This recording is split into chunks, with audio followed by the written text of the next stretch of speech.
ॐ अज्ञानतिमिरान्धस्व ज्ञानाञ्जनशलाकया चक्षुरुन्मीलितं येन तस्मै श्रीगुरवे नमः। श्रीचैतन्यमनोभीष्टं स्थापितं येन भूतले स्वयं रूप कदा मायं ददाति सपदान्तिकं।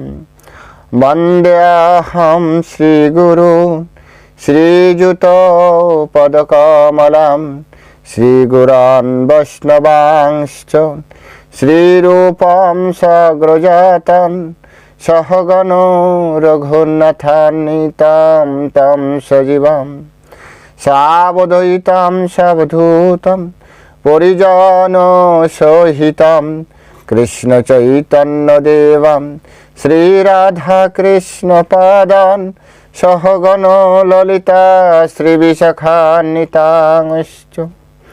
नमोऽयं विष्णुपदाय कृष्णप्रेष्ठाय भूतले श्रीमते भक्तिवेदान्त स्वामिनिति नामिने। नमस्ते सरस्वती देवे गौरवाणी प्रचारिणे निर्विशेष शून्यवादी पाश्चात्य देशतारिणे।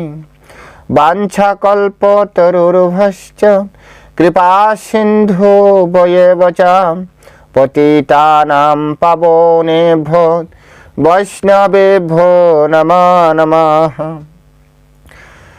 नमो महावदन्नाय कृष्णप्रेम प्रदायते कृष्णाय कृष्णचैतन्य नाम्ने गौरतिसे नमः।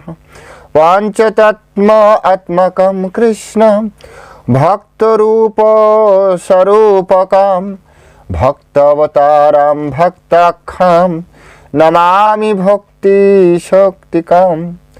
हे कृष्ण करुणा सिन्धु दीनबन्धो जगत्पते गोपेश गोपिकान्त राधाकान्त नमस्तुते। तप्त कांचन गौरांगी राधे वृंदावनेश्वरी वृषभानुसुते देवी प्रणमामि हरिप्रिये। नीलाचल निवासाय नित्याय परमात्मने बलभद्र सुभद्राभ्यां जगन्नाथाय ते नमः। जय श्री कृष्ण चैतन्य प्रभु नित्यानंद श्री अद्वैत गदाधर श्रीवासदि गौरभक्तवृंद।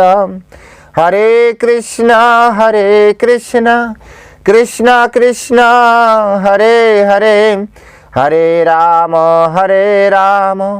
राम राम हरे हरे।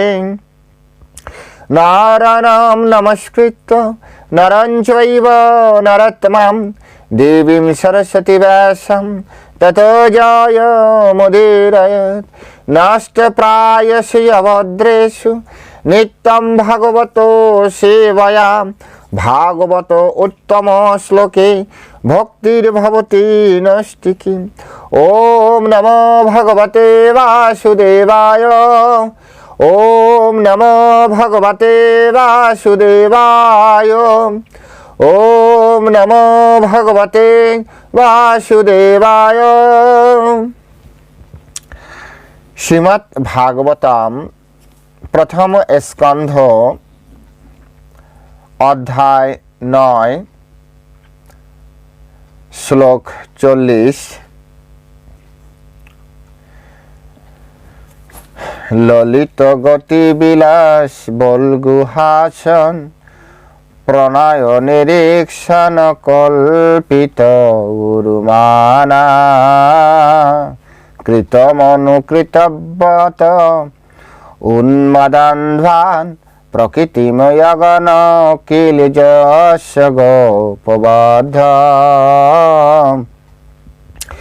ললিত গতি বিলাস বলগুহাসন প্রণয় নিরীক্ষণ কল্পিত উরুমানাম কৃত মনুকৃতব্যত্বাম উন্মাদান্ধ্বান প্রকৃতিময়গণ কিল যশ গোপবদ্ধ। হরে কৃষ্ণ।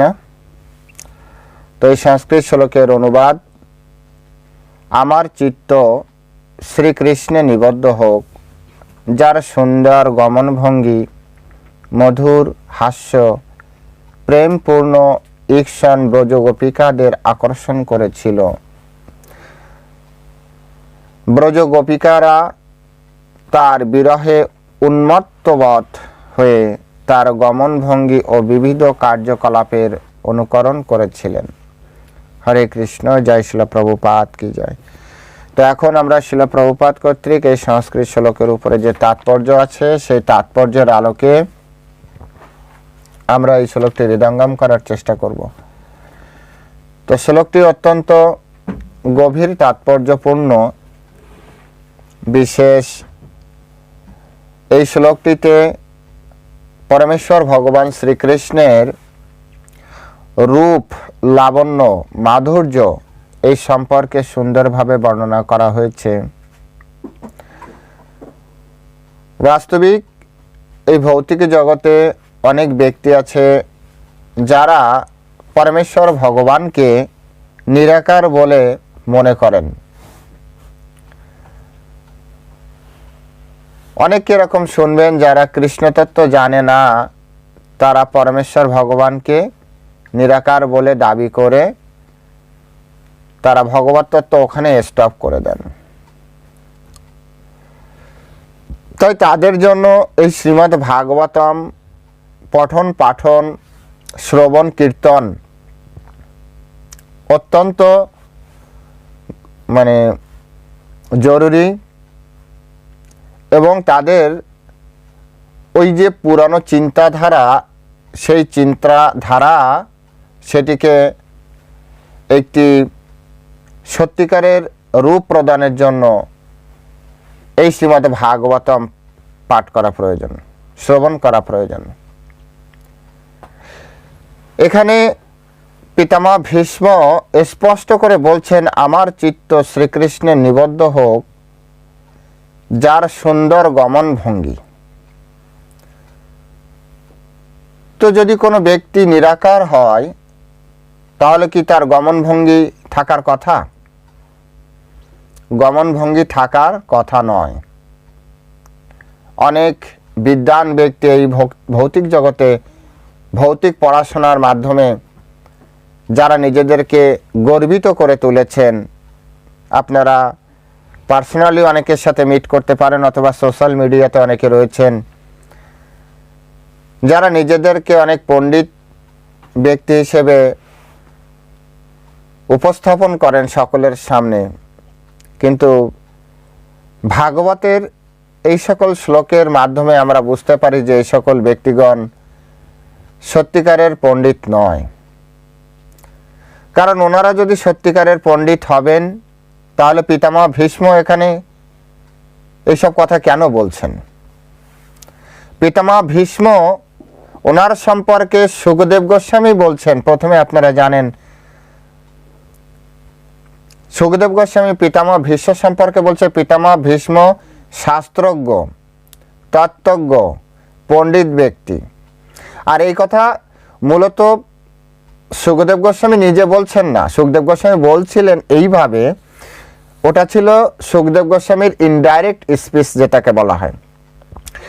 যখন যুধিষ্ঠির মহারাজ অত্যন্ত শোকাতুর হয়ে গেছে এবং কোনোভাবেই তার শোক আর নিবৃত্ত হচ্ছে না, শোক নিবৃত্ত হচ্ছে না, তখন কৃষ্ণ বলেছিল চলো পিতামহ ভীষ্মের কাছে যাই, কারণ পিতামহ ভীষ্ম অত্যন্ত জ্ঞানী ব্যক্তি, তত্ত্বজ্ঞ ব্যক্তি, শাস্ত্রজ্ঞ ব্যক্তি। এই কথাটি সুখদেব গোস্বামী বলেছেন। তাহলে কৃষ্ণ যাকে জ্ঞানী ভাবছেন, সুখদেব গোস্বামী সকলের সামনে যেটাকে উপস্থাপন করছেন, সেই পিতামহ ভীষ্ম আজ মানে প্রয়াণকালে মৃত্যু শয্যায় শায়িত হয়ে সকল মহান মহান ব্যক্তিদের সামনে, দেখুন ওখানে এক থেকে এক বড় বড় ব্যক্তি বশিষ্ঠ মুনি, যিনি রামেরও গুরুদেব, দশরথ, ভগবান রামচন্দ্র, এনারা কোনো একটা পরামর্শ করার জন্য, যদিও ভগবান কিন্তু তথাপি দেখিয়েছেন বশিষ্ঠ মুনি কত মহান। বিশ্বামিত্র মুনি, সেখানে ভগবান পরশুরাম, সাক্ষাৎ ভগবানের শক্তাবেশ অবতার আপনারা জানেন, তিনি সেখানে অবস্থান করছেন। তারপরে আপনার কি বলা যায়, মানে সব মহাত্মা, প্রথমে দিকে যারা আপনারা শুনেছেন, আপনারা জানেন কত মহান মহান ব্যক্তিরা সেই জায়গায় এসে উপস্থিত হয়েছিলেন।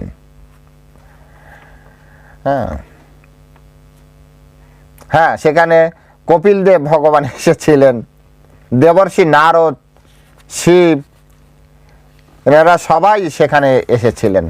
শুধুমাত্র পিতামহ ভীষ্ম কিছু তত্ত্ব কথা বলবেন, সেই জন্য পিতামহ ভীষ্ম সেখান থেকে যাচ্ছে, সুতরাং আমরা সকলে সেখানে যাব। তো সেই জন্য ওই রকম একটি জায়গায় পিতামহ ভীষ্ম একটা কথা বলে দিবেন, আর সবাই যদি সেটা মেনে নিয়ে, এটা ঠিক আমাদের এরকম চিন্তা করা উচিত না যে সবাই এই একই কথা মেনে নেবেন। তো এরকম একটি জায়গায় পিতামহ ভীষ্ম বলছেন যে আমার চিত্ত শ্রীকৃষ্ণে নিবদ্ধ হোক, যার সুন্দর গমনভঙ্গি, অর্থাৎ তিনি যখন চলেন না তখন এক ধরনের ঠিক নৃত্য করে করে ছন্দে ছন্দে চলেন। অ্যাকচুয়ালি আমি এরকম শুনেছিলাম ক্লাসে, আমরা এই যে কথা বলছি এটা হচ্ছে গদ্য আকারে, কিন্তু আধ্যাত্মিক জগতে, স্পিরিচুয়াল ওয়ার্ল্ডে, সেখানে সকলে কথা বলে ছন্দে আকারে, ছন্দে ছন্দে কথা বলে। আর এই কারণে আমাদের সমস্ত শাস্ত্রগ্রন্থ, আধ্যাত্মিক জগতের যত শাস্ত্রগ্রন্থ আমাদের আছে, মুনি ঋষিদের লেখা, প্রত্যেকটা শাস্ত্রগ্রন্থ দেখবেন ছন্দে লেখা, খুব সুন্দর করে ছন্দে ছন্দে পড়া যায়। কিন্তু যেমন এই যে ভাগবতম, আমার হয়তো সুর খারাপ, আমি অতটা সুন্দর করে পড়তে পারি না, অতটা আধ্যাত্মিকভাবে উন্নত নই, সেই জন্য, কিন্তু এটা খুব সুন্দর করে কীর্তন করা যায়। যেমন ভগবদ গীতা, ওর নামই গীত, গান, খুব সুন্দর করে গান করা যায় ভগবদ গীতা। তো ভগবান কৃষ্ণ গানে গানে বুঝিয়েছিলেন, সুর করে করে বুঝিয়েছিলেন। এর থেকে বোঝা যায় যে আধ্যাত্মিক জগতে যে সকল শব্দ উচ্চারণ করে মনের ভাব ব্যক্ত করার জন্য, সেগুলি ছন্দে ছন্দে, খুব ছন্দে ছন্দে কথা বলা হয়, গমন ভঙ্গিও ছন্দে ছন্দে। আমরা তো হাঁটি মানে এ তো কি বলা যায়, কিন্তু ভগবানের চলার ভঙ্গি আছে, সে দুলে দুলে হাঁটছে, তার তার অঙ্গভঙ্গি, এটা তো সে যে দেখেছে মানস পটে বা সামনাসামনি, ওনারাই শুধু বলতে পারবেন। পিতামহ ভীষ্মের মতো ব্যক্তি ওনারা দেখেছেন, আমরা তো শুধু পড়ে পড়ে আমরা এটা অনুভব করতে পারি, কিন্তু ওনারা সাক্ষাৎ দেখেছেন, অনুভব করেছেন। এই অনুভবের বিষয়টাকে আপনি একটু এভাবে চিন্তা করুন, আমরা সকলে মহাভারত দেখেছি, টিভিতে সিরিয়ালে দেখেছি না? তো কতবার আমরা দেখেছি, অনেকবার জীবনে, তথাপি যদি আবার চলে তথাপি দেখতে ভালো লাগে। এই কৃষ্ণের চরিত্রে যেই অভিনয় করে আমরা হা করে সেই কথাগুলি ভালো লাগে, ঠিক কি না? তো কৃষ্ণের চরিত্রে যে ব্যক্তি অভিনয় করে, যে কথাই বলে, তাই শুনতে আমাদের এত আগ্রহ। তাহলে সাক্ষাৎ কৃষ্ণ যখন লীলা করেছেন, ওনার একটা আপনারা বিচার করে দেখুন, ওনারা সাক্ষাৎ লীলা করেছেন এবং ওনার পার্শ্বতা দেখেছেন, তাহলে কতটা আকৃষ্ট হয়েছিলেন। আমার তো এরকম মাঝে মাঝে মনে হয়, আমি স্টুডেন্ট লাইফে তখনও সে অনার্সে পড়ি, তখনও সে বাচ্চাদের মতো লিটল কৃষ্ণ দেখতাম আর খেতাম। কার্টুন, লিটল কৃষ্ণ মানে কি কার্টুন, আপনারা জানেন ইউটিউবে রয়েছে লিটল কৃষ্ণা। তো কৃষ্ণ নিয়ে কার্টুন তৈরি করা হয়েছে, তাই এত আকর্ষণীয়। তাহলে সাক্ষাৎ কৃষ্ণ যখন লীলা করেছেন, আর সেই সময় যারা সামনাসামনি ছিলেন ওনাদের মনের একটা আকর্ষণ এবার চিন্তা করুন। এখান থেকে ৫,৫০০+ বছর আগে এই ধরিত্রী বুকে পরমেশ্বর ভগবান শ্রীকৃষ্ণ লীলাবিলাস করেছিলেন, তাই তো? সেই অমর গাথা, অমর কথা আজ আমরা পড়ছি, তাই আমাদের এত আগ্রহ। আর যখন তিনি ব্যক্তি হিসেবে লীলা করছিলেন, তখন ওই ব্যক্তিরা কিভাবে অনুভব করেছেন কৃষ্ণকে। এখানে পিতামহ ভীষ্ম বলছেন যার সুন্দর গমন ভঙ্গি, এই গমন ভঙ্গি আমরা শুধু এই সুন্দর গমন ভঙ্গি, সুন্দর গমন ভঙ্গি 3টা শব্দ, এতে আমরা অনুভব করার চেষ্টা করছি ভগবান কত সুন্দর হাঁটতেন। কিন্তু যিনি দেখেছেন হাঁটতে, পিতামহ ভীষ্ম হাঁটতে দেখেছেন তাকে। পিতামহ ভীষ্ম ওনাদের বাড়িতে গিয়েছেন দ্বারকায়, যেহেতু ফ্যামিলি রিলেশন ছিল, তাই পিতামহ ভীষ্মের বাড়িতে অর্থাৎ হস্তিনাপুরে কৃষ্ণ ভগবান আসতেন। পিসির বাড়ি, পিসটা তো ভাই রয়েছে, আর থাকতেন তো বড় হওয়ার পরে মানে অর্জুনের সাথেই। মহান একজন গুরুদেব তার ক্লাসে এই ভাগবত কথার এই কথা বলতে যে বলছেন যে মাঝে মাঝে রুক্মিণী আদি অন্যান্য মাতারা চিন্তা করতেন যে অর্জুন যদি নারী হতো তা মনে হয় ওকে বিয়ে করে ওইখানেই থাকতো।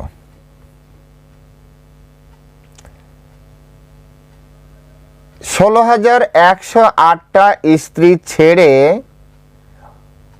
ভগবান কৃষ্ণ অর্জুনের সাথেই থাকতেন, মাঝে মাঝে যেতেন দ্বারকায়, কিছু অফিসিয়াল কাজ, যেহেতু দ্বারকার অনেক বড় বড় দায়িত্ব ওনার ছিল, কিছু কাজ মিটিয়ে আবার চলে আসতেন, অর্জুনের সাথে থাকতেন। এত প্রিয় ভক্ত, সেই জন্য পিতামহ ভীষ্মও দেখেছে তার চলন ভঙ্গি মধুর। এই জন্য একটা গান আছে যে সবকিছু মধুর, মধুরম মধুরম একটা গান আছে না, বচনম মধুরম ললিতম মধুরম, সুন্দর একটা গান আছে। তো ভগবানের সুন্দর গমন ভঙ্গি, মধুর হাস্য, একমাত্র কৃষ্ণই যে কোনো পরিস্থিতিতে সবসময় দেখবেন কৃষ্ণের মুখে একটা হাসি আছে। কৃষ্ণ ভগবানের এমন কোনো চিত্রপট আজ অবধি খুঁজে পাবেন না যেখানে ওনার মুখটা মলিন অথবা উগ্র, উনি সবসময় হাসছেন। মন্দিরে যান, দেখবেন ভগবান নৃসিংহ রূপে খুব উগ্র, নৃসিংহ ভগবান আমাদের মায়াপুরে আছে, উগ্র নৃসিংহ। আমাদের চৈতন্য মহাপ্রভুর জন্মস্থানে এখানে আছে লক্ষ্মী নৃসিংহ, শান্ত নৃসিংহ।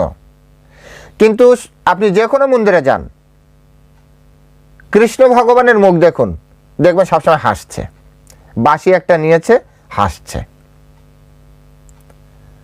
কৃষ্ণ ভগবানের মুখ সবসময় মধুর হাস্য। এবং মধুর হাস্য কেন, এটা কিন্তু সুন্দর ব্যবহার করা হয়নি, মধুর ব্যবহার করা হয়েছে। বলগু হাস মানে মধুর হাস্য, অত্যন্ত মিষ্টি হাসি, মানে হা হা হা হা করে এরকম হেসে উঠবে এরকম নয়, এত সুন্দরভাবে হাসি, মানে সবসময় হাসবেই।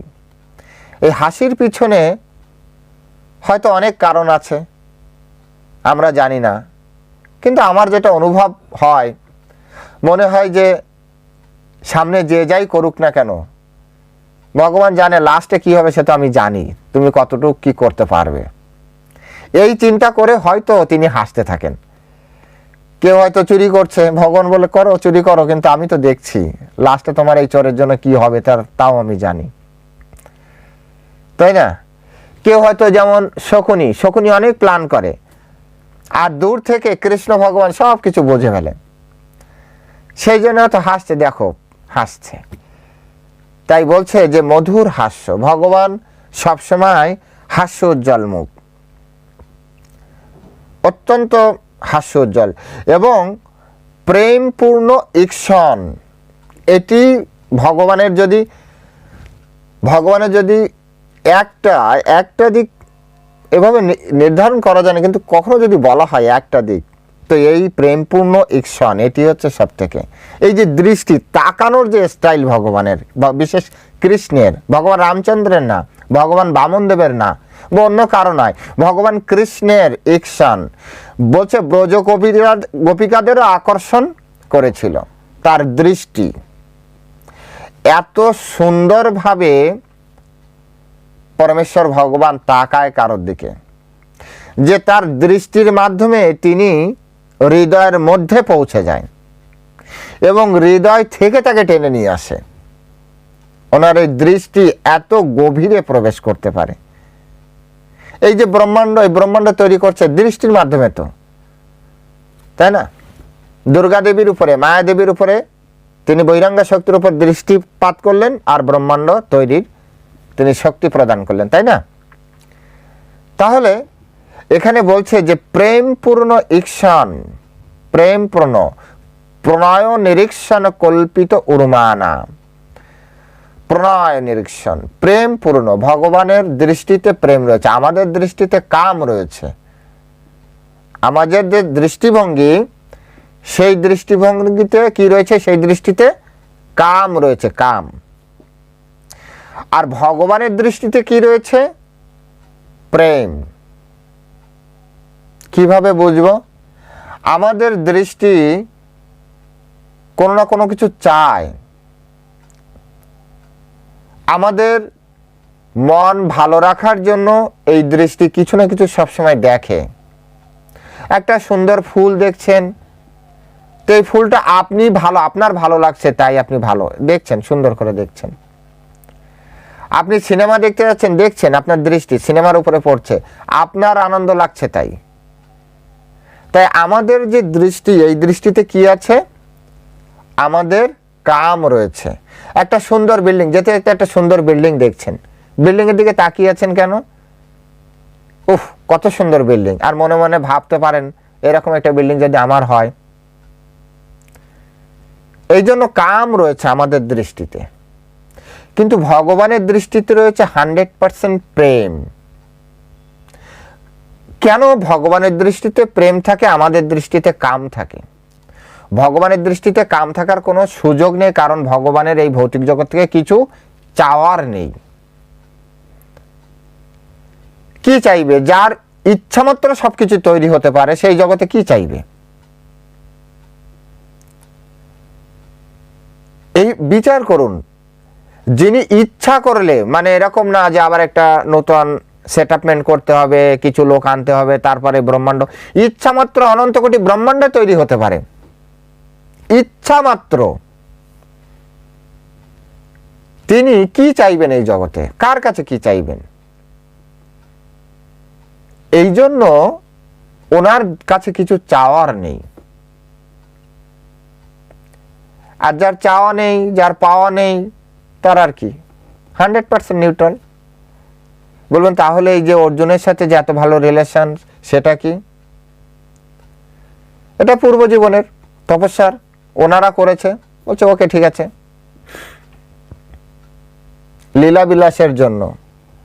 যেভাবে আমরা অনেক সময় সিনেমায় দেখি নায়ক নায়িকা একে অপরের সিনেমার ভিতরে তীব্র টান, কিন্তু বাস্তবে যে দেখেন ইনি একজনের ওয়াইফ, ইনি আরেকজনের হাজবেন্ড। বাস্তব জগতে এনারা কেউ কারো কাছে থাকে না, কিন্তু একই সিনেমার ভিতরে আপনি দেখবেন যে এদের ভিতরে খুব তীব্র আসক্তি দেখা যাচ্ছে। এরকম দেখেছেন তো নিশ্চয়ই। তো ঠিক তেমনি লীলার ক্ষেত্রে দেখাচ্ছে যে হয়তো অনেক টান আছে, কিন্তু বাস্তবে কৃষ্ণ জানে যে এটা অভিনয়। আমরা ভুলে যাই যে এটা অভিনয়। আমাদের এই দেহাত্ম বুদ্ধি দ্বারা আমরা এই জগতে আকর্ষিত হই, কিন্তু ভগবান কখনো দেহাত্ম বুদ্ধি দ্বারা আকর্ষিত হন না। ওনার কাছে রিয়েল জ্ঞান রয়েছে, যে জ্ঞানটি আমাদের কাছে নেই। তাই ভগবানের যে দৃষ্টি, সেই দৃষ্টি হয় প্রেমপূর্ণ দৃষ্টি। এই জন্য আর এটি চৈতন্য চরিতামৃতে বলছে, আত্ম ইন্দ্রিয় প্রীতিবাঞ্ছা তাকে বলে কাম, কৃষ্ণ ইন্দ্রিয় প্রীতিবাঞ্ছা ধরে প্রেম নাম। আত্ম ইন্দ্রিয় প্রীতিবাঞ্ছা, কাম কাকে বলে? নিজের ইন্দ্রিয় তৃপ্তি। আর প্রেম কি? কৃষ্ণ ইন্দ্রিয় প্রীতিবাঞ্ছা, এটা হচ্ছে জীবের জন্য। তো কৃষ্ণের ক্ষেত্রে প্রেম, কৃষ্ণ সবসময় দিতে চাই। দেখুন, কৃষ্ণ ভগবান তিনি অর্জুনের ড্রাইভার হয়ে গেলেন, কারণ কৃষ্ণ তার ভক্তকে রক্ষা করবে। কৃষ্ণ ভগবান এই জায়গায় এর আগের শ্লোকগুলিতে, আগের শ্লোকে ভগবান সম্পর্কে 38 নম্বর শ্লোকে, হ্যাঁ না 38 না 37 নম্বর শ্লোকে পিতামহ ভীষ্ম বলছে যে নিজের সত্য প্রতিষ্ঠা পরিত্যাগ করে, সত্যনিষ্ঠা ত্যাগ করে, অর্থাৎ শুধুমাত্র তার ভক্তকে রক্ষা করার জন্য আর ভক্তের প্রতিজ্ঞাকে রক্ষা করার জন্য, তাই না? ভক্তকে রক্ষা করা, অর্জুনকে রক্ষা করা, আর পিতামহ ভীষ্মের প্রতিজ্ঞা রক্ষা করা যে আমি কৃষ্ণ তোমাকে আজ এই রণাঙ্গনে অস্ত্র ধারণ করাবই। শুধু ভক্তের জন্য ভগবান তার নিজের প্রতিজ্ঞা ভেঙে দিলেন। নিজের কোনো চাওয়া পাওয়া নেই, না আমার জায়গাতে আমাকে ঠিক থাকতে হবে, এরকম একজন ব্যক্তি ভগবান।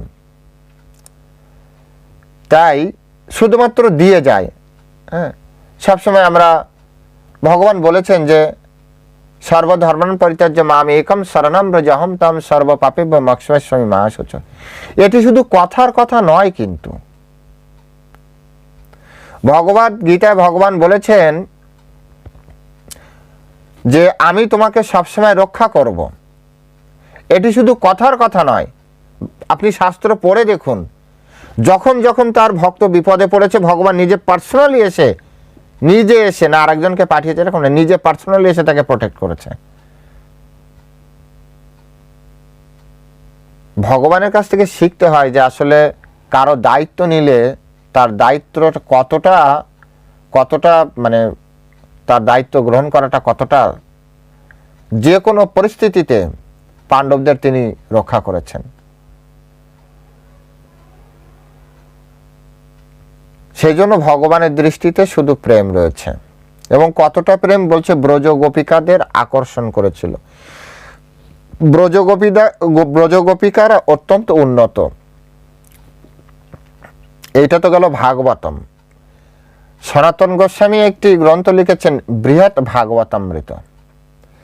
সেই বৃহৎ ভাগবতামৃতে যে সব থেকে শ্রেষ্ঠ ভক্ত কারা, এই বিষয়ে বলতে যে তিনি বিভিন্নভাবে উপস্থাপন করেছেন যে সব থেকে শ্রেষ্ঠ ভক্ত হচ্ছে ব্রজ গোপিকারা, সব থেকে শ্রেষ্ঠ ভক্ত। আমাদের ভিতরে পূর্ণ ভক্তি যার আছে তার আছে, কিন্তু পূর্ণ ভক্তি ব্রজ গোপিকাদের মধ্যে রয়েছে। এই জন্য ব্রজ গোপিকাদের প্রতি মানে ওনাদের একটা সহজাত প্রেম থাকে, সহজাত। ব্রজে জন্মগ্রহণ করলে তার ভগবান কৃষ্ণের প্রতি সহজাত প্রেম তৈরি হয়। তাই ব্রজ গোপিকা এই শব্দটি এখানে অত্যন্ত গুরুত্বপূর্ণ।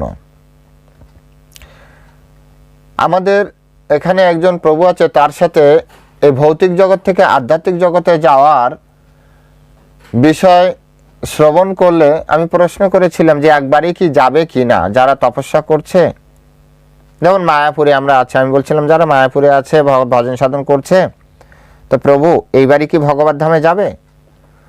তো বলছেন না, এরকম কোনো শাস্ত্রীয় রেফারেন্স নেই। কৃষ্ণ যদি চায় অনেক কিছু করতে পারে, কিন্তু শাস্ত্রীয় কোনো রেফারেন্স নেই। তাই বললাম তাহলে কিভাবে যাবে? তো বলছে যে এই জন্মে যে বিশেষ যারা মায়াপুরে আছে, বিভিন্ন ধামে আছেন বা যারা তপস্যা করছেন, এনারা যদি কঠিন তপস্যা করে তাহলে পরের জীবনে বৃন্দাবনে তার জন্ম হবে কোনো গোপিকাদের গৃহে, গর্ভে। গোপিকাদের গর্ভে জন্মগ্রহণ করার ফলে ওই ভক্তের সহজাত কৃষ্ণ প্রেম তৈরি হবে। সহজাত কৃষ্ণ প্রেম। আমাদের যে কৃষ্ণ প্রেম এটি সহজাত না, আমাদের কৃষ্ণ প্রেম হচ্ছে ভক্ত সঙ্গ শাস্ত্রজাত, শাস্ত্র থেকে তৈরি। আমাদের প্রেম হচ্ছে শাস্ত্র থেকে, তাই না? কিন্তু ব্রজের গোপিকাদের গৃহে যদি, ব্রজবাসীর গৃহে যদি আমাদের জন্ম হয়, তাহলে আমাদের কৃষ্ণ প্রেম হবে সহজাত। এবং এই সহজাত প্রেম নিয়ে ওখানকার যে তপস্যা প্রণালী, সেই প্রেম ধীরে ধীরে গাঢ় হবে, অত্যন্ত গাঢ় হবে প্রেম। এবং সেই গাঢ় প্রেমে যখন দেহ ত্যাগ করবে, তখন ওই ভক্ত জন্মগ্রহণ করবে এমন একটি জায়গায়, সেটা হতে পারে এই পৃথিবীতে অথবা অন্য কোনো ব্রহ্মাণ্ডের কোনো পৃথিবীতে, যখন কৃষ্ণ ভগবান ব্যক্তিরূপে ওই ব্রহ্মাণ্ডে বা ওই পৃথিবীতে লীলাবিলাস করছেন। এবং ভগবান যখন লীলাবিলাস করবেন, তখন তো তার বন্ধু বান্ধবের প্রয়োজন, তাই না? পার্শ্বদ ভক্ত দরকার। তখন এই আত্মা ওই ব্রহ্মাণ্ডের ওই পৃথিবী বা কোনো জায়গায় জন্মগ্রহণ করবেন। তারপরে কৃষ্ণ যখন ওইখান থেকে অপ্রকাট হবেন, চলে যাবেন, ওই সময় কৃষ্ণ সকলকে নিয়ে চলে যাবেন। এটা লেন্দি প্রসেস। আমরা এই জন্য কঠিন থেকে কঠিন তপস্যা করা দরকার, যাতে কোনো না কোনোভাবে আমরা ব্রজে ঢুকতে পারি। ব্রজে যেভাবে রূপ গোস্বামী বলেছেন, তিষ্ঠন ব্রজে, ব্রজ স্থিতি যেটাকে বলা হয়। এবার বলবেন, প্রভু তাহলে তো আমরা বাইরে আছি, আপনি না হয় মায়াপুরে আছেন, তো তাদের আমাদের কি গতি হবে? তো সেই জন্য রূপ গোস্বামী বলছেন তিষ্ঠন ব্রজে। ব্রজবাস বলতে এক ব্রজভূমিতে বসবাস, আরেকটি হচ্ছে আপনার মানসিকভাবে ব্রজে অবস্থান করছেন। মানসিকভাবে ব্রজে অবস্থান করা মানে সবসময় হরি নাম, কৃষ্ণ চেতনা, মানে আপনি সর্বত্র কৃষ্ণকে নিয়ে আছেন, মানে কৃষ্ণ ব্রজের বাইরে যায় না। আপনি যতক্ষণ কৃষ্ণের সাথে আছেন ততক্ষণ আপনি ব্রজে রয়েছেন, সবসময় ব্রজে। কৃষ্ণকে ছেড়েছেন মানে আপনি ব্রজের বাইরে চলে গিয়েছেন। আর এই কারণে ধামে যারা আপনারা বৃন্দাবন ঘুরতে গিয়েছেন, মায়াপুরে এসেছেন, এই জায়গার পরিবেশটাই সাপোর্ট করে। কারণ এখানকার আনন্দ বলেন, মেলা বলেন, সব কিছু না ধর্মকেন্দ্রিক, কৃষ্ণকেন্দ্রিক। বিশেষ মায়াপুরের থেকেও বেশি হচ্ছে বৃন্দাবনে। ওখানে গেলেই আপনার কিছু করতে হবে না, আপনি না চাইলেও কি হবে, আপনার ওই পরিবেশ আপনাকে সহযোগিতা করবে, সহজে তো কৃষ্ণ প্রেম তৈরি হবে। আপনি হাঁটছেন, আপনি হয়তো শুনলে আজকে চিন্তা করেছেন যে আমি ব্রজে হাঁটবো, কিন্তু আমি আজকে আর কোনোদিন মন্দিরেই যাব না, ভগবানের সাথে দেখা করব না। তথাপি নাম ভগবান আপনাকে এসেই দেখা দিবে। কেউ এসে বললো রাধে রাধে, কেউ বলবে হরে কৃষ্ণ, বলবে কিনা? রাস্তা দিয়ে হাঁটছেন, মন্দিরে যাবেন না, প্রতিজ্ঞা করেছেন, তথাপি তো কেউ না কেউ এসে বলবে হরে কৃষ্ণ, বলবে কিনা? মায়াপুরে হাঁটুন, পরিচিত অপরিচিত ব্যক্তি দেখা হলেই হরে কৃষ্ণ। এখানকার আমি মায়াপুরে যেহেতু আছি তাই বলছি, মায়াপুরে টোটোওয়ালা টোটো চালায়, টোটো তো কে যে মুসলিম কে যে হিন্দু বোঝা যায় না, সবাই তো হরে কৃষ্ণ বলেই ডাকে আমাদের, হরে কৃষ্ণ প্রভু আমার টোটোতে আসেন। এখন থাকতে থাকতে দুই একজনকে চিনি, তাই তো বলে তো প্রভু হরে কৃষ্ণ আসেন, আমার টোটোয় আসেন। তো বোঝাই যায় না যে কে মুসলিম কে খ্রিস্টান। পরিবেশ ওকে হরে কৃষ্ণ বলতে বাধ্য করে। আপনি যদি জপ নাও করেন, তথাপি আপনাকে হরে কৃষ্ণ শুনতে হবে, কৃষ্ণ নাম শুনতে হবে। মন্দিরের ভিতর দিয়ে হেঁটে দেখুন, সব হরে কৃষ্ণ। তো 108 বার কৃষ্ণ নাম তো এমনি শোনা হবে যদি শুধু একবার চক্কর লাগান।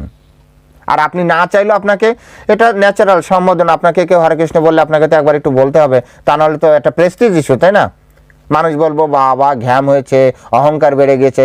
তো নিজের অবস্থানকে কমসে কম ঠিক রাখার জন্য আপনাকে হরে কৃষ্ণ বলতে হবে। এটা হচ্ছে ব্রজ স্থিতি, সবসময় কৃষ্ণ, সবসময় কৃষ্ণের সাথে থাকা। সেই জন্য বলছে যে এই ব্রজ গোপিকাদের আকর্ষণ করেছিল, তার প্রেমপূর্ণ দৃষ্টি। সবথেকে উন্নত ভক্ত যারা, তাদেরও হৃদয় পরমেশ্বর ভগবান তিনি কি করেছিলেন? আকর্ষণ করেছিলেন। কি দ্বারা আমরা আকর্ষিত হই? কি দ্বারা? ধরেন কেউ আমাদের কিছু অর্থ দিল, কেউ কিছু খেতে দিল, কিছু একটু সেবা করে দিল, কেউ আমাকে একটু হেল্প করে দিল, তা আমরা তার প্রতি আকৃষ্ট হই। আর ব্রজগোপীরা আকর্ষিত হতো কি দ্বারা? ভগবানের প্রেমপূর্ণ দৃষ্টি দেখে। কিন্তু আমাদের তো সেই দৃষ্টি নেই যে কৃষ্ণের দৃষ্টিকে আমরা দেখি। মন্দিরে যাই তো ভগবানকে আর দেখা কি, কিভাবে নিজের ছবিটা ভালো করে তুলবো তাই নিয়েই তো ব্যস্ত। তো সেই জন্য আমাদের আর কৃষ্ণের চোখ মুখ আর দেখা হয় না। কৃষ্ণ ভগবানের দিকে তাকালে আপনি বুঝতে পারবেন আসলে কৃষ্ণ ভগবান কত সুন্দর। রাধা গোবিন্দ স্বামী মহারাজ খুব সুন্দরভাবে বলেন, আমাদের এই কারণে মন্দিরে যাওয়া উচিত যে কৃষ্ণ কত সুন্দর। সৌন্দর্য দেখতে গেলে আপনি আসুন মায়াপুরে অথবা বৃন্দাবনে, রাধা মাধব অথবা রাধা শ্যাম সুন্দরের কাছে আসুন, একবার তাকিয়ে দেখুন। আপনার হৃদয়ে যদি সামান্য সফটনেস থাকে, সামান্য, বেশি না, বেশি হলে তো অনেক ভালো, সামান্যও যদি থাকে, আপনি চোখ ফিরাতে পারবেন না। কৃষ্ণ ভগবানের চোখে যদি একবার চোখ লেগে যায় না, আপনি চোখ ফিরাতে পারবেন না। আপনাকে আকর্ষণ করছে। সাক্ষাৎ ভগবান কত সুন্দর, এতটাই সুন্দর যে পৃথিবীর বিভিন্ন দেশ থেকে যারা হৃদয়ে প্রেম নিয়ে কৃষ্ণের কাছে আসে তো আসে, আর যেতে পারে না মায়াপুরে। তারা কত কষ্ট করে মায়াপুরে থেকে যায়। হয়তো আমাদের থেকে তাদের অর্থনৈতিক কিছু রয়েছে, কিন্তু রাজনৈতিক কিছু অবস্ট্রাগলস রয়েছে, কিছু প্রবলেম রয়েছে। বারবার ভিসা চেঞ্জ করা, যাওয়া আসা, ভিসা লাগানো। সত্যি ওদের দেখে মাঝে মাঝে খুব কষ্ট অনুভব হয়। যখন মাঝে মাঝে শুনি, যখন মানে কিছু কিছু ভক্ত হঠাৎ কোনো অসুবিধা নেই ভগবান নৃসিংহদেবের সামনে যে কাঁদছে। তো কেন কাঁদছে? কারণ তার ভিসা শেষ হয়ে যাচ্ছে। তখন সে আক্ষেপ করে, ভগবান কত পাপী আমরা যে এই দেশে জন্ম হয়নি, আমি চাইলেই এখানে থাকতে পারছি না, আমাকে আবার ঘুরে আসতে হবে। ভগবান আপনি শুধু এইটুকু কৃপা করুন যাতে আমি যত তাড়াতাড়ি এই কাগজপত্রের ঝামেলা মিটিয়ে আবার ফিরে আসতে পারি, লং টার্ম ভিসা নিয়ে আবার আসে। ভক্তি দেখতে হয় ওদের কাছ থেকে। সত্যি আমরা ভারতে জন্মগ্রহণ করেছি, কিন্তু সত্যিকারের কৃষ্ণ ভগবানের প্রতি যে প্রেম, সেটি অনেক সময় ওদের কাছ থেকেও দেখতে হয় যে ভগবান কৃষ্ণের প্রতি, ভগবান চৈতন্য মহাপ্রভুর প্রতি ওনাদের কতটা আগ্রহ, কতটা ভালোবাসা রয়েছে।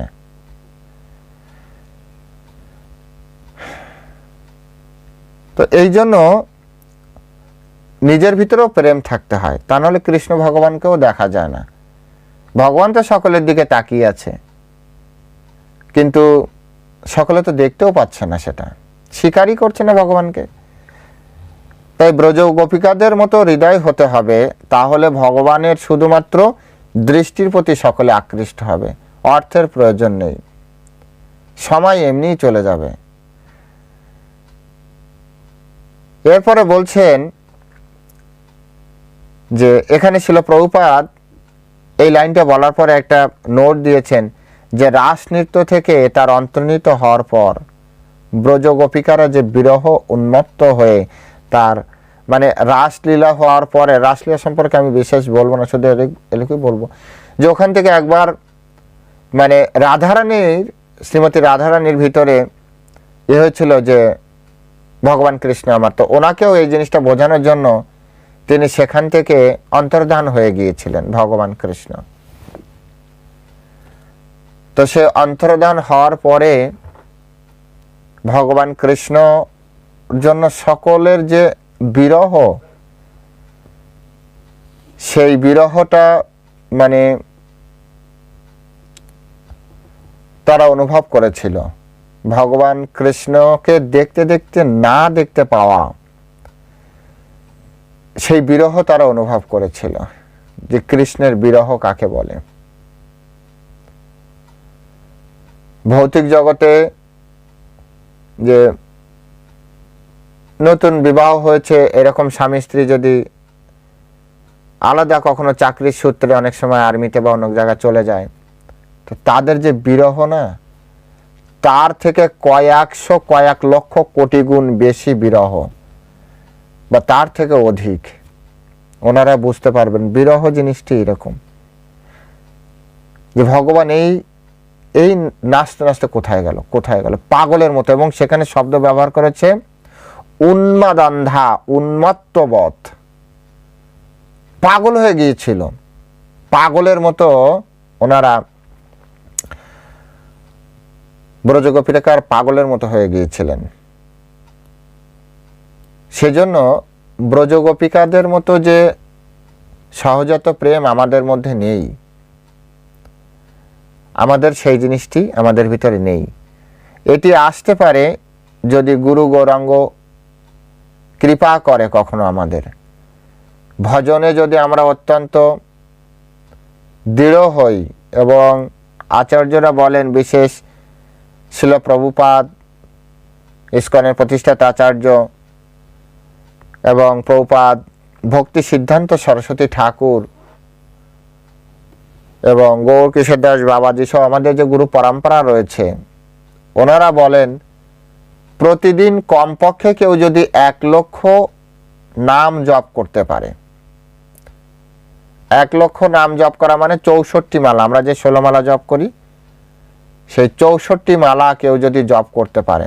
এই জন্য দেখবেন সাক্ষী মেলায় এক সাইডে 16টা গুটি আর এক সাইডে 4টা গুটি রয়েছে। তো 4-16 যদি হয় তাহলে 1 লক্ষ নাম জপ হয়। এই 1 লক্ষ নাম যদি রেগুলার বেসিস কেউ করতে পারে, রেগুলার বেসিস প্রতিদিন,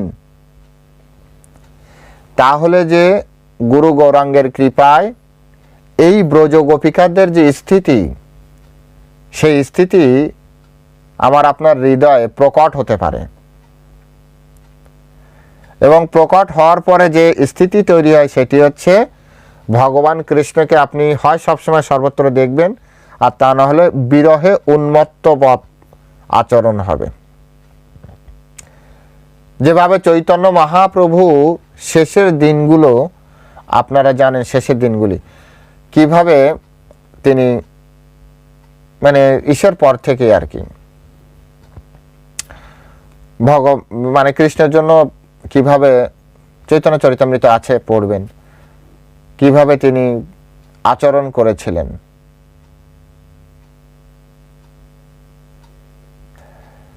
এই সময় অনেক সময় কি হয় যে অনেক ব্যক্তি তারা ভগবান কৃষ্ণের সেই সকল যে অঙ্গভঙ্গি, গমন ভঙ্গি বা উনি কি কি কথা বলেন সেগুলিকে স্মরণ করেন, অনেক সময় অনুকরণ করার চেষ্টা করেন, অনুকরণে নিয়ে আসেন।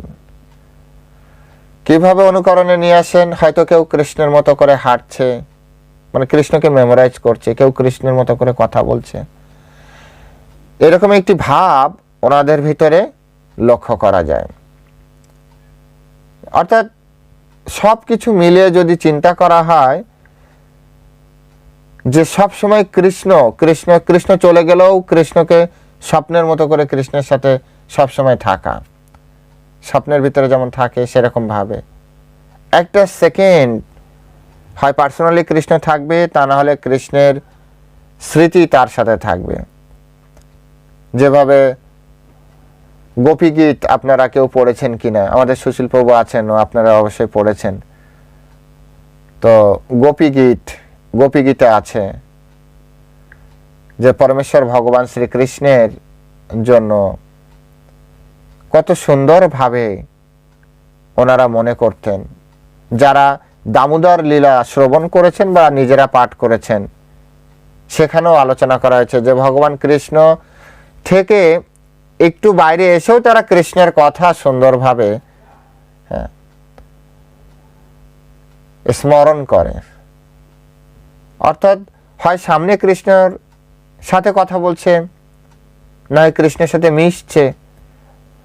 আর কৃষ্ণ যখন একটু দূরে আছে তখন কৃষ্ণের কথা স্মরণ করছে, ওই লীলাগুলি স্মরণ করছে। এই যে সহজত মানে একটা সেকেন্ডও কৃষ্ণকে ছাড়া না থাকা, এটি হচ্ছে ব্রজ গোপিকাদের মনোবৃত্তি। কোনো একজন ব্যক্তিকে দেখে, যেমন ভগবান রামচন্দ্র যখন সীতা হরণ হলো, ভগবান রামচন্দ্র ভগবান, তথাপি তিনি আকর্ষণ কাকে বলে, বিরহ কাকে বলে, একটি গাছকে ধরে বলছে যে তুমি আমার সীতাকে দেখেছ। একটা পাথর, ভৌতিকভাবেও যদি দেখেন একটা পাথর কথা বলতে পারে না, তথাপি সে প্রেমের এত উচ্চ স্তরে চলে গিয়েছেন, বিরহের উচ্চ স্তরে, তিনি একটা পাথরকে জড়িয়ে ধরে কেঁদে কেঁদে বলছে তুমি কি আমার সীতাকে দেখেছো কোন দিকে গিয়েছে। বিরহ কাকে বলে, কোনো সেন্স নেই এখানে, আউট অফ সেন্স। একটা খরগোশ একটা হরিণকে ডেকে বলছে তুমি কি দেখেছো আমার সীতা কোন দিকে গিয়েছে। কৃষ্ণ বিরহ এর থেকে অধিক। কৃষ্ণ বিরহ, এত রাম বিরহ হচ্ছে সীতা মাতার জন্য, কেঁদে কেঁদে পাগল। কৃষ্ণ বিরহ এক তো গোপিকারা ওনারা দেখেছেন, ওনারা দেখিয়েছেন। আর চৈতন্য চরিতামৃত যদি পড়েন, চৈতন্য মহাপ্রভুর যে কার্যকলাপ, কৃষ্ণ বিরহ কাকে বলে। চৈতন্য মহাপ্রভু কৃষ্ণ বিরহে পড়ে যেতেন, পাথরের উপরে পড়ছেন না কিসের উপরে পড়ছেন কোনো ঠিক থাকতো না, সর্বাঙ্গ। আপনারা শুনেছেন না অনেক জায়গায় চৈতন্য মহাপ্রভুর পায়ের ছাপ, হাতের ছাপ, দণ্ডবাদ প্রণাম করেছে, হ্যাঁ সেই ছাপ রয়েছে পাথরের উপরে। কেন রয়েছে জানেন? এমন ভাবে পড়তেন পাথর গলে যেত, যে পাথর যদি শক্ত হয় তো ভগবানের লাগবে, তাই পাথর নরম হয়ে যেত, ওই তখন ছাপ পড়ে আছে। এই হচ্ছে ব্রজ গোপিকাদের বিরহ দশা। এই দশায় নিয়ে যাওয়ার জন্যই, দেখুন এই দশায় নিয়ে যাওয়ার জন্যই হচ্ছে আমাদের এই সকল শাস্ত্র, এই ভগবত কথা, এই ভগবত সঙ্গ, যাতে ধীরে ধীরে ধীরে ধীরে আমরা সেই স্তরে পৌঁছাতে পারি। পিতামহ ভীষ্ম এখানে সেই কথাগুলি বলছেন যে আমার চিত্ত শ্রীকৃষ্ণের নিবদ্ধ হোক। পিতামহ ভীষ্ম তার মনটাকে শ্রীকৃষ্ণে লাগাতে চাইছেন। ভগবদ গীতায় ভগবান বলেছেন মনমনা ভব, তোমার মনকে আমার ভাবনা নিযুক্ত করো। আর পিতামহ ভীষ্ম কি বলছেন? আমার চিত্ত শ্রীকৃষ্ণে নিবদ্ধ হোক। দুই ধরনের কথা, দুই ব্যক্তির কথা, কিন্তু উদ্দেশ্য এক। ভগবান বলছে তোমার মনকে আমার ভাবনা নিযুক্ত করো, আর ভক্ত বলছে আমার মন কৃষ্ণের ভাবনা নিযুক্ত হোক। এই হচ্ছে ভগবদ গীতা আর ভাগবতমের রিলেশন, যেটা আমরা গুরু পরম্পরা না পড়লে আমরা বুঝতে পারি না। আমরা ভাবি দুটি মানে আলাদা বই। ভাগবত গীতা হচ্ছে প্রিন্সিপাল বই, ভাগবতম হচ্ছে প্র্যাকটিক্যাল বই। ওখানে শুধু বলেছে মনমনা ভাবো, তোমার মনকে আমার ভাবনায় নিযুক্ত করো, ব্যাস বলে ছেড়ে দিয়েছে। কিভাবে করবেন? তো পিতামহ ভীষ্মের স্তুতি পড়ুন, ব্রহ্মা স্তুতি পড়ুন, কুন্তি স্তুতি পড়ুন, তবে বুঝতে পারবেন শুধু এই মনমনা ভাবের ভিতরে কত স্তুতি রয়েছে। শুধু এই একটা শব্দ, ও ভগবদ গীতা তো হ্যাঁ ভগবান তো বলেছে মনমনা ভাব, কিন্তু মনমনা ভাব, এই যে মনমনা ভাব এই শব্দের ভিতরে যে কত কি লুকিয়ে আছে, কত গভীর ভাবে, সেটি ভাগবতম না পড়লে বোঝা যাবে না। সেই জন্য ভাগবতম পড়া অত্যন্ত জরুরি, অত্যন্ত জরুরি। প্রথমে ভগবদ গীতা ভক্তের সান্নিধ্যে থেকে যতটা বেশি, যতবার শেষ করা যায়। আমি তো মনে করি যে শেষ হয় না ভাগবত গীতা। অনেকে বলে আমি কতবার, আমরা যখন প্রচার করি, হ্যাঁ হ্যাঁ ভাগবত গীতা তো আমার শেষ হয়ে গিয়েছে, তখন মাঝে মাঝে চিন্তা করলে আরে এত বছর ধরে তাহলে আমি কি করছি, আমি তো একবারও শেষ করতে পারলাম না। ভগবান যে কিভাবে বুদ্ধি দিয়েছে, ব্রেন দিয়েছে, ভাগবত গীতাটাই শেষ করতে পারলাম না, এখনো কিছুই বুঝতে পারিনি। এখন যে ভাগবত গীতার ক্লাস দিচ্ছি, সেই গীতার ক্লাস দিতে যে তো 3টি গীতা, 3-4টা গীতা তখন দেখছি, যেখানে শিল প্রভুপাদের তাৎপর্য পড়ছি, তারপরে আপনার ভক্তি বিনোদ ঠাকুরের তাৎপর্য, ভাষ্য প্রভাব, তারপর হচ্ছে আপনার বলদেব বিদ্যাভূষণ এবং বিশ্বনাথ চক্রবর্তীর ভাষ্য, সাথে শ্রীধর স্বামীর ভাষ্যটাও পড়ছি। তো যত পড়ছি তত মনে হচ্ছে যে আসলে ভাগবত গীতা কিছুই আমি জানি না, শুধু তোতা পাখির মতো বলে যাচ্ছি। আর মানুষ কত সুন্দরভাবে বলে, হ্যাঁ ভাগবত গীতা তো আমার কয়েকবার শেষ, আমার তো পড়া শেষ হয়ে গিয়েছে, এখন আর লাগবে না। তো ভাগবত গীতা হচ্ছে প্রিন্সিপাল বই, আর এই ভাগবতম হচ্ছে প্র্যাকটিক্যাল বই। আমাদের চেতনাটা ওই স্তরে নিয়ে আসতে হবে যে স্তরে মহান মহান ব্যক্তিরা উদাহরণ দিয়ে দেখিয়েছেন। যদি আমরা ভাগবত অন্তর্গত হয়ে ভক্তি না করি, যদি আমাদের চিন্তা, আমাদের চেতনা, আমাদের মনোবৃত্তি ভাগবত অন্তর্গত না হয়, তাহলে আপনি নিশ্চিত থাকুন যে আপনি কৃষ্ণ তত্ত্ব হৃদয়ঙ্গম করতে পারবেন না। কৃষ্ণ তত্ত্ব হৃদয়ঙ্গম করার জন্য 100 থেকে 100% আমাদের ভাগবত অনুগত হয়ে, এবং এই ভাগবত অনুগত কিভাবে হবেন? ভাগবত অনুগত সেটি হচ্ছে চৈতন্য মহাপ্রভুর ধারায় যে সকল মহান আচার্য আছেন, আপনি ওনাদের ভাগবত পড়ুন। আমি ইসকনের, সেজন্য আমি জোর করে বলবো যে ইসকনের ভাগবত পড়ুন এমন নয়, তবে ইসকনের ভাগবতটি আপনি যদি পড়েন তাহলে সমস্ত আচার্যদের সারাতি সার সেটি সহজ বাংলায় পাবেন। শিল প্রভুপাদও বলেছেন, আমার থেকে যদি অধিক কিছু জানার আগ্রহ থাকে তাহলে তিনি যেন আমার পূর্বতন আচার্য যারা আছে ওনাদের বই পড়েন। কিন্তু ওই বইগুলি পড়তে যে আমার যেহেতু আমি বেশি শিক্ষিত না, আমার যে ধারণা হয়েছে, আমার যে অনুভূতি, আপনাকে সংস্কৃতে এবং শুদ্ধ বাংলায় যথেষ্ট দখল থাকতে হবে। তা নাহলে যে আখের রস আপনার খাওয়ার ইচ্ছা কিন্তু দাঁতে ব্যথা আর আখ যদি আপনাকে দেয়, ওই অবস্থায় আপনি যতটা খেতে পারবেন ততটা। ডাক্তার বলেছে আখের রস খেতে হবে, এবার আপনার আবার দাঁতে ব্যথা, চিবাতে পারছেন না, সেই সময় এনে দিয়েছে বড় বড় রসালো আখ। তো যতটা আখ আপনি তখন গ্রহণ করতে পারবেন, ওই সকল গ্রন্থ থেকে আপনি ততটাই রস পাবেন। শিল প্রভুপাদ এখানে খুব সহজ সরল বাংলায় বলেছে। যেহেতু আমি কয়েকটা বই, বললাম না আমার মেধা কম, যেহেতু আমার মেধা কম তাই কয়েকটা গ্রন্থ টালি করে পড়ার সুযোগ হয়েছে। তো ওনারা যে সংস্কৃতিতে যে কথা বলেছেন, উচ্চ বাংলা যে কথা বলেছেন, সেই কথাগুলি শিল প্রভুপাদ সহজ সরল ইংলিশ ভাষায় বর্ণনা করেছেন ওনার গ্রন্থে, আর ওনার একেবারে যথাযথ কপি পেস্ট করেছেন শ্রী শ্রীমৎ ভক্তি চারু স্বামী মহারাজ আমাদের এই বাংলা গ্রন্থগুলিতে। কোনো রকম মানে একটা অক্ষর এপাশ ওপাশ না করিয়ে অ্যাজ ইট ইজ যেভাবে আছে সেইভাবে বসিয়ে দিয়েছেন, কপি পেস্ট।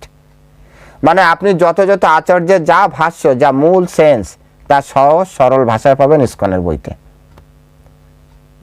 এটুকু শুধু বলতে পারি। এই জন্য অনেক ব্যক্তি আছেন, আবার ইউটিউবে এটি রেকর্ড হচ্ছে, তো একভাবে বললে যে না, তাহলে ও আপনি তো ইস্কনে, সেজন্য ইস্কনে বই পড়তে বলছেন। পড়ে দেখুন দুটো তিনটি আচার্যদের, গৌড়ীয় পরম্পরার আচার্যদের বই, শিলা প্রভুপাদের বই পড়ে দেখুন। শিলা প্রভুপাদ, আমি 100% কনফিডেন্টলি যে কোনো জায়গায় যেয়ে বলতে পারবো, শিলা প্রভুপাদ একটা লাইন এপাশোপাশ করে লেখেনি। এমনকি যে সকল উদাহরণগুলো আচার্যরা দিয়েছে সেটাই তিনি সরল ভাষায় করে দিয়েছেন। আর এই কারণে এই বই পড়ার পরে ভক্ত হয়। যে গুরু পরম্পরা, বারবার বলি না, গুরু পরম্পরা গুরু পরম্পরা গুরু পরম্পরা, পরম্পরার একটা পাওয়ার আছে। শিলা প্রভুপাদ যদি নিজের মতো করে লিখতেন না, পরম্পরা আউট হয়ে যেত, পরম্পরার চিহ্ন হতো, তখন জ্ঞান হতো, ভক্তি হতো না। পাণ্ডিত্য আসতো আমাদের ভিতরে, কিন্তু ভক্তি আমরা করতে পারতাম না। তো শিলা প্রভুপাদের গ্রন্থের মাধ্যমে জ্ঞান এবং ভক্তি দুটি প্রবাহিত হচ্ছে, মানে পরম্পরা আছে। ভক্তি সিদ্ধান্ত সরস্বতী ঠাকুরের ভাষ্য, ভক্তি বিনোদ ঠাকুরের ভাষ্য, এনাদের ভাষ্যগুলো আপনি ওনাদের উপর লেভেলে দেখবেন কেউ নিজের থেকে বলেনি, উপরে যা এসছে সেটাকেই শুধুমাত্র বসবাস করে, শব্দগত পরিবর্তন, আর কিছু না। এই জন্য আপনারা সবাই এই শ্রীমদ্ ভাগবতম গুরু পরম্পরায়, প্রত্যেকেই বলি, গুরু পরম্পরা ছাড়া এই ভগবত তত্ত্ববিজ্ঞান হৃদয়ঙ্গম হবে না। গুরু পরম্পরায় যে আমাদের এটি গ্রহণ করতে হবে। তো এভাবে চৈতন্য মহাপ্রভু আমাদেরকে শিক্ষা দিয়েছেন। তিনি নিজে এসে, উনি তো ভগবান, ওনার দীক্ষা না নিলেও চলতো, তথাপি উনি গুরু পরম্পরা গ্রহণ করেছেন। আর আমরা সেই পরম্পরা আছি। ব্রহ্মা রয়েছে, সব থেকে শ্রেষ্ঠ পরম্পরা ব্রহ্ম মাধ্য গৌড়ীয় সম্প্রদায়। কারণ কি, এক, ব্রহ্মা সাক্ষাৎ ভগবান থেকে এই তত্ত্ব পেয়েছেন, তারপরে মাধবাচার্যের মাধ্যমে এই পরম্পরা চলেছে। পরবর্তীতে ভগবান অন্য কোনো পরম্পরায় না যেয়ে তিনি এই ব্রহ্ম মাধ্য, অর্থাৎ ব্রহ্মা ভগবান মাধবাচার্য, ওনাদের পরম্পরায় তিনি জয়েন করেছেন। তিনি অন্য কোনো ইসে যেতে পারতেন, কিন্তু তিনি যাননি। আর আমরা সেই পরম্পরায় আছি। এই জন্য এই পরম্পরার, অ্যাকচুয়ালি এটা চৈতন্য মহাপ্রভুর ইচ্ছা, এই পরম্পরার মাধ্যমে তিনি সারা পৃথিবীর জুড়ে তিনি কৃষ্ণ নাম প্রচার করাবেন। কারণ ভগবান তো আর আমার আপনার মতো চিন্তা করে না, ওনার তো 1000 সালের মাস্টার প্ল্যান, আমাদের তো 10-15 বছরের মাস্টার প্ল্যান। আমরা যাদেরকে মাস্টার প্ল্যান করেছে, তাদের আমরা কত বছর, হয়তো 20 বছর 30 বছরের, সংসদে যেমন পাশ করা হয় দীর্ঘমেয়াদী পরিকল্পনা, কত বছরের, 10 বছর 15 বছর বা 20 বছর পরে কি হবে। ভগবানের পরিকল্পনা তো 1000 বছরের পরের পরিকল্পনা। সেই জন্য উনি জানেন যে কোন পরম্পরা দিয়ে উনি কি করবেন, তাই উনি এই পরম্পরায় এসেছেন। আর এই পরম্পরায় শিলা প্রভুপাদকে পাঠিয়েছেন, আর শিলা প্রভুপাদ সারা বিশ্ব জুড়ে তিনি প্রচার করিয়ে দেখিয়ে দিয়েছেন। আর আমরা নিজেদেরকে ধন্য মনে করতে পারি যে আমরা শিলা প্রভুপাদের সান্নিধ্যে আছি,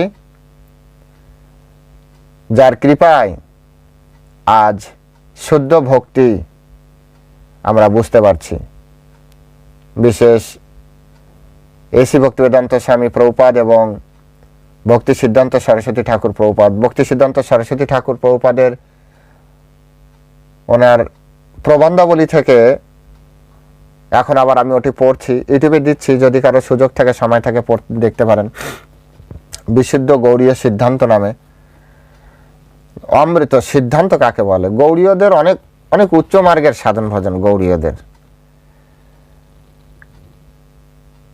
অনেক কিছু তাদের জানতে হয়।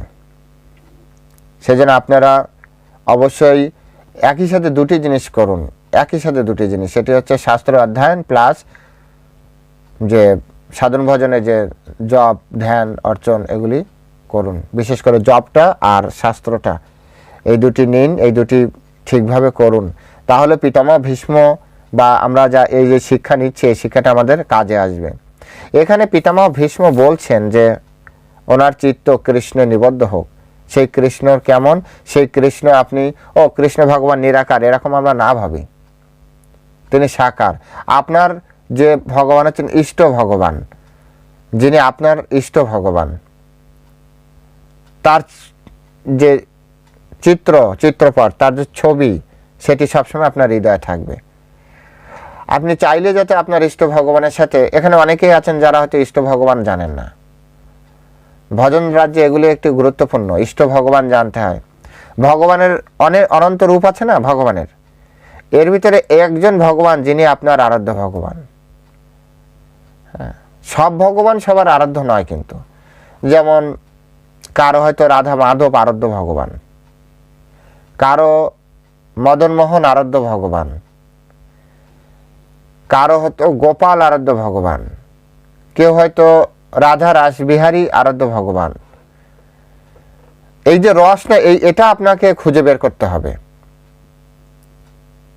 এই শাস্ত্রের মাধ্যমে আপনাকে খুঁজে বের করতে হবে যে আপনি কার অনুগত, আপনি কার কে। শুধু জপ করলেই হবে না, আপনার প্রেমের ব্যক্তি, প্রেমের যে আধার, সেটিকে আপনাকে খুঁজে বের করতে হবে। আপনি যে প্রেম অর্পণ করবেন, কাকে অর্পণ করবেন, সেটি আপনাকে জানতে হবে, সেটি আপনাকে খুঁজে বের করতে হবে।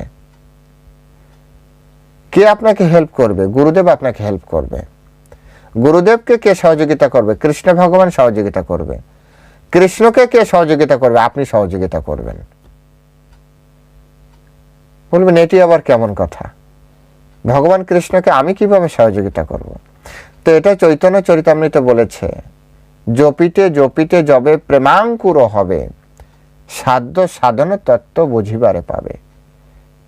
এত বেশি জপ করতে হবে, এত বেশি কৃষ্ণের সাথে এত বেশি রিলেশন তৈরি করতে হবে। যেভাবে পরীক্ষার আগে এত বেশি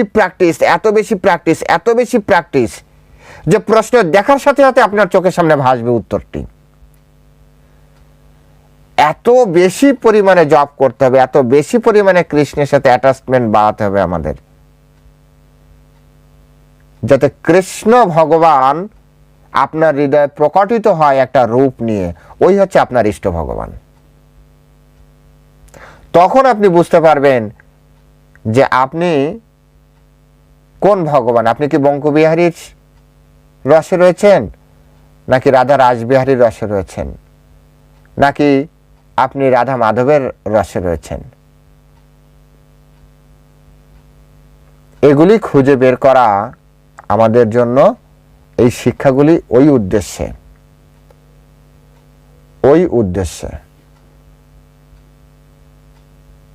ওটি যদি বের না করা যায় এই জীবনে, আমার মানে এই সম্পর্কে বলতে যে আমার মনে আছে, আমি তখন ক্লাস 8-এ পড়ি। তো 8-এ পড়ি, তা আমার একটা মানে কি বলা যায়, যে একটা উপপাদ্য লিখতে হতো। উপপাদ্য, এই যে সম্পাদ্য উপপাদ্য অঙ্কে লিখতে হয়, উপপাদ্য আমি ছেড়ে এসেছিলাম, আমার মনে আছে। আমার ফ্রেন্ড ছিল, ওর রোল ছিল, ও এক হতো, সবসময় ফার্স্ট হতো। তো ও আমাকে বেরিয়ে বলছে, আমি বললাম হ্যাঁ রে, এটা আমি পারলাম না। বলছে আরে এটা তুই পারলি না, এটা তো ওইটা। মানে আমার প্রশ্নটা, মানে উপপাদ্যের আগে যে শিরোনাম থাকে, সেই শিরোনামটা আমার ওই সময় আমার ব্রেনে ক্যাচ করেনি।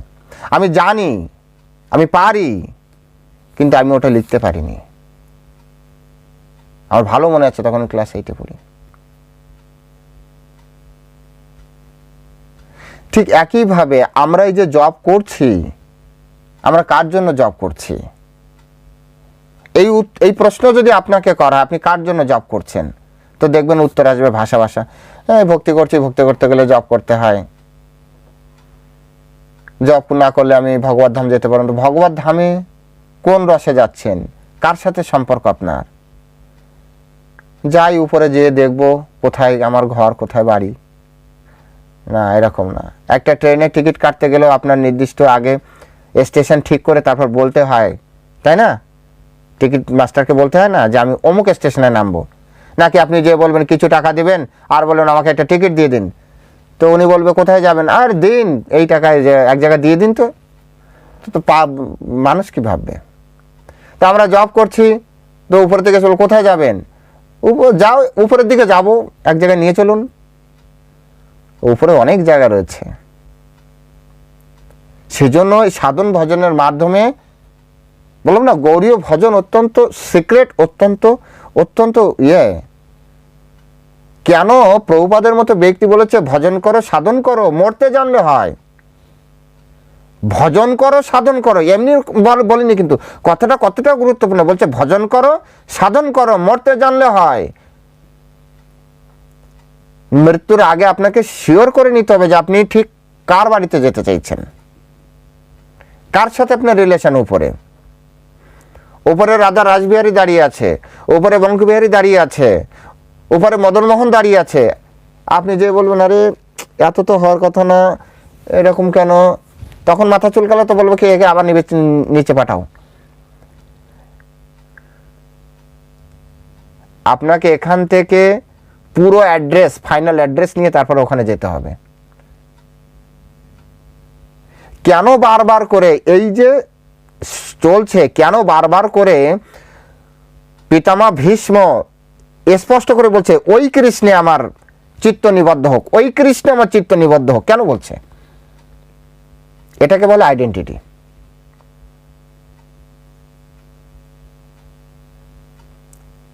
পিতামহ ভীষ্ম জানে যে আমি কার ভক্ত। এর উপরে যদি আপনাকে প্রশ্ন করা হয় আপনি কার ভক্ত, ওই আমি কৃষ্ণ ঠাকুরের ভক্ত, তো কৃষ্ণ ঠাকুরের যে এত রস আছে, তখন আপনার প্রশ্নের আর এরপর আর আপনি বলবেন না আর তো জানি না কিছু। তা আমাদের অবস্থা হচ্ছে এরকম। এই জন্য আমাদের আরো বেশি জপে, শাস্ত্র আমাদেরকে কি বলবে, এই যে সূক্ষ্ম বিষয়গুলি ধরিয়ে দিতে সহযোগিতা করবে, আর জপ আপনাকে ওটা অ্যাচিভ করতে সহযোগিতা করবে।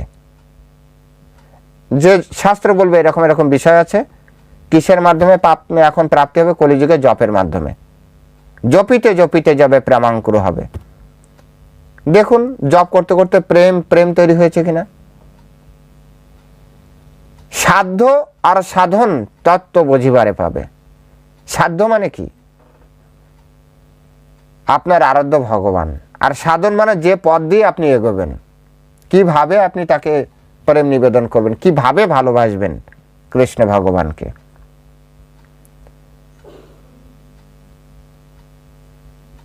এই জন্য এই শ্লোকগুলি শুধু আমরা এই যে সপ্তাহে 2 দিন করে বসছি, সবাই শুনছি আর আমরা আনন্দ নিচ্ছি, কিন্তু এখান থেকে শিক্ষাটা কি?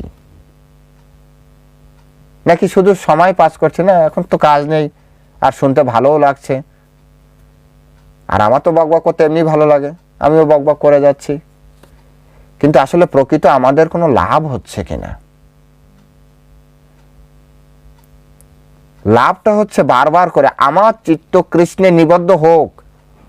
আপনি আমি আমার কথা, আপনার কথা, আপনি আপনার জায়গা, আমি আমার জায়গা চিন্তা করি। আমি কি বলতে পারবো মৃত্যুর সময় হে ভগবান আমার চিত্ত আপনার, কৃষ্ণ ভগবান আপনার এই রূপে আমার চিত্ত নিবদ্ধ হোক? আমি কি বলবো? আপনি কি বলবেন? একবার বিচার করুন। যদি কৃষ্ণ ভগবান আসেও অনন্ত রূপ নিয়ে আসলো, তখন আপনি তো খালি এরকম তাকাতে থাকবেন, তাকাতেই পরাণ চলে যাবে। ভগবান অনন্ত রূপ আছে, আর এই সময় ভগবান বললো ঠিক আছে আমার ভক্ত অনেকদিন জপ টপ করেছে, যাই।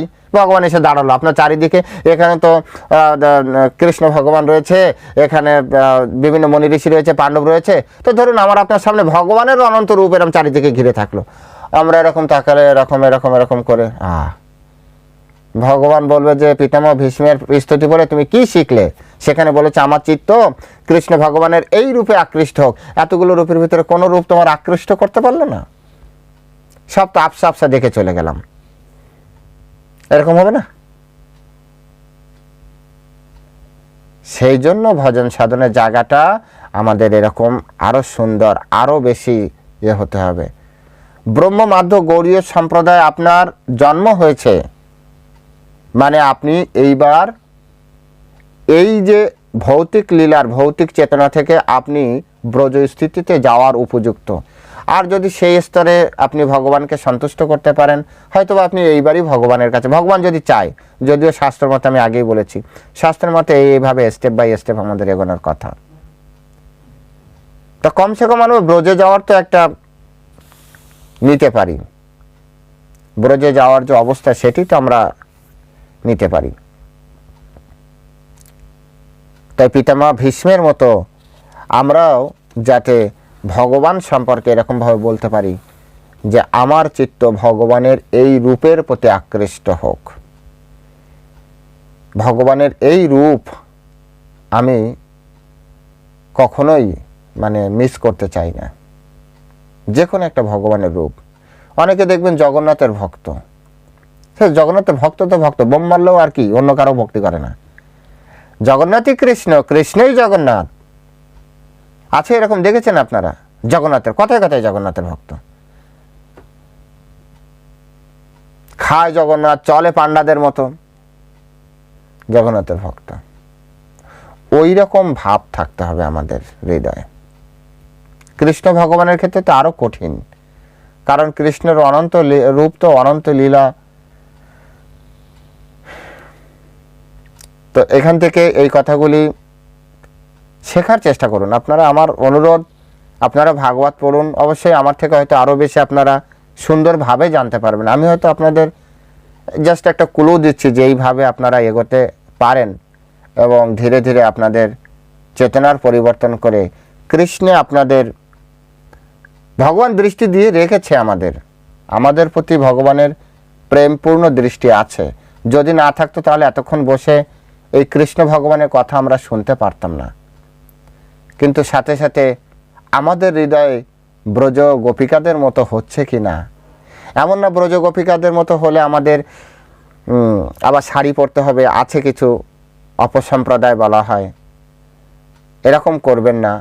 এই ব্রহ্ম মাধ্য গৌড়ীয় সম্প্রদায় থাকুন এবং শিল প্রভুপাদ যে পন্থা সুন্দরভাবে এটাকে আমাদের সামনে উপস্থাপন করেছেন,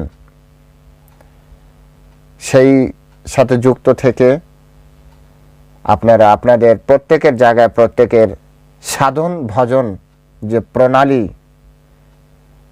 সেই প্রণালী আপনারা, কলিযুগে একটাই প্রণালী, যে যাই বলুক না কেন, ভগবানের কোনো চিত্রপট বা বৃন্দাজীবকে সামনে রেখে বা ভক্তর সঙ্গে একসাথে বসে জপ করা। কতটা জপ কোনো শিওর নেই, শুধু আচার্যরা বলেছেন মিনিমাম 64 মালা, মিনিমাম 64 মালা জপ। বলবেন যে প্রভুপাদ বলেছে 16 মালা। প্রভুপাদের লেটার আমার কাছে আছে, লেটার সমৃদ্ধ একটা গ্রন্থ আছে। আমাদের সুশীল প্রভুকে একদিন দেখিয়েছিলাম, মেদিনীপুরের সুশীল প্রভু। সেখানে উনি বলেছিলেন যে ওই গ্রন্থে প্রভুপাদের লেটার আছে, যেখানে বলা আছে ইসকনে জয়েন করার জন্য শুধু 64 মালা অ্যাডমিশন টেস্ট, 64 মালা, 16 মালা, কিন্তু জয়েন করার পরে তো আরো বেশি বেশি করে করতে হবে।